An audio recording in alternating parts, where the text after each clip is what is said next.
Recently, we made a video on the first ever production jet fighter, the iconic German Messerschmitt 262.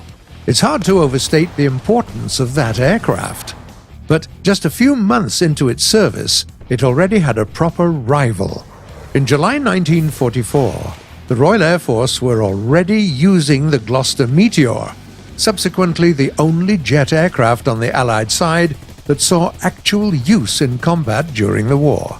The story of the development of this aircraft is just as spectacular. The key role in the creation of the Meteor was played by Frank Whittle, an Air Force officer who, from 1930 onwards, spent more than 10 years developing his groundbreaking turbojet engine. Renowned scientists and engineers were highly critical of his work for years, and Whittle was nearly driven to abandon the project several times due to lack of funding. By 1940, though, the engine showed enough promise for Whittle to partner up with Gloucester Aircraft to finally work on a new fighter for the Air Ministry.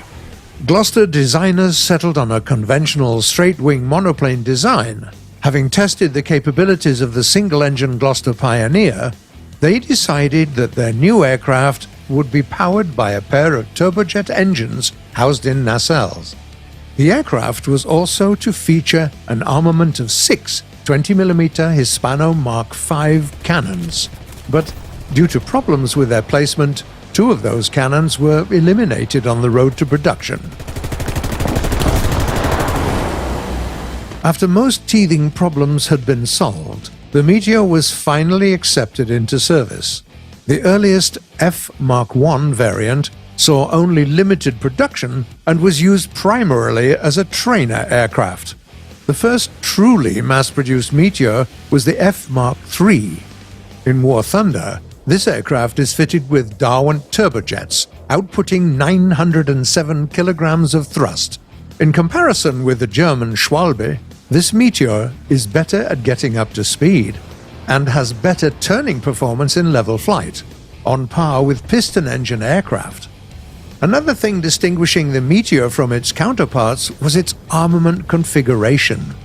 The Me-262 is well known for its powerful 30mm Maschinenkanon 108 cannons and their pretty limited ammo reserves.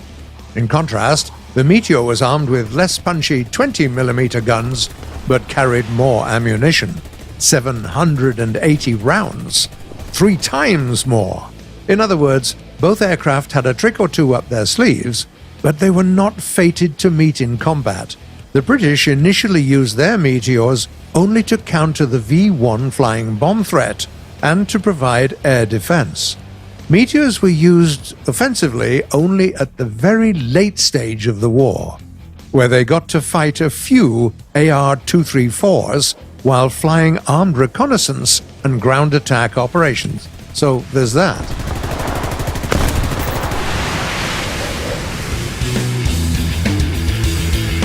In 1945, with the arrival of a much more powerful Darwin V engine, it became apparent that at a speed of around 850 kph or higher, the aircraft suffered from serious stability problems. This obstacle was resolved by giving the aircraft a longer fuselage. The new model, called Meteor F Mach IV, was produced in 2 variations: the G41F with a longer wing, and the G41G, which came later and had shorter wings to account for an increase in stress on the wings at higher speed. At some point, Meteors were also considered for conversion into naval aircraft. In 1948, a few vehicles were modified to have a lighter airframe and were also fitted with arrestor hooks and upgraded engines. Those few aircraft, known as the C Meteor F Mach III, went through a series of trials, including carrier landings and takeoffs. In the end, though, the project was deemed unsuccessful.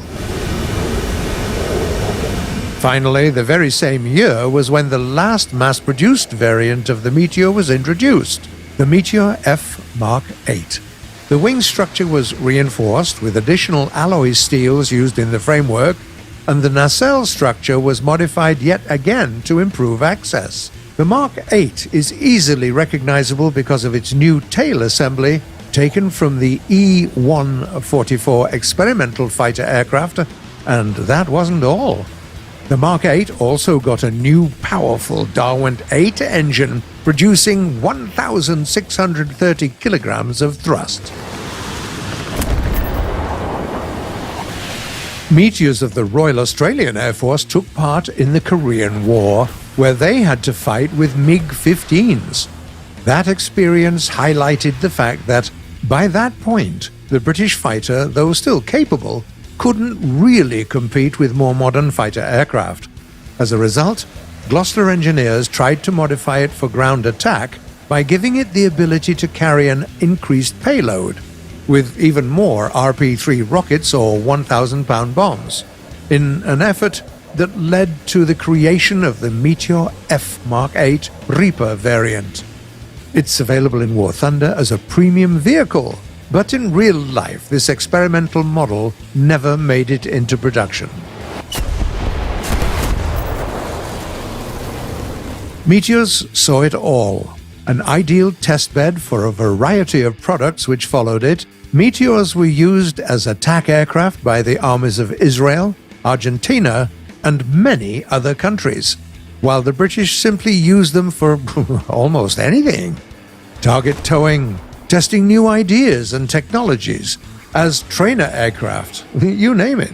And even though a Meteor never fought a Schwalbe, the work of one Frank Whittle had a lasting influence on the development of aircraft in Germany, the US, and the USSR.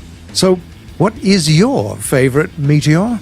One of the experimental models, or maybe one of the good old regular Meteors? Please, guys, tell us in the comments below.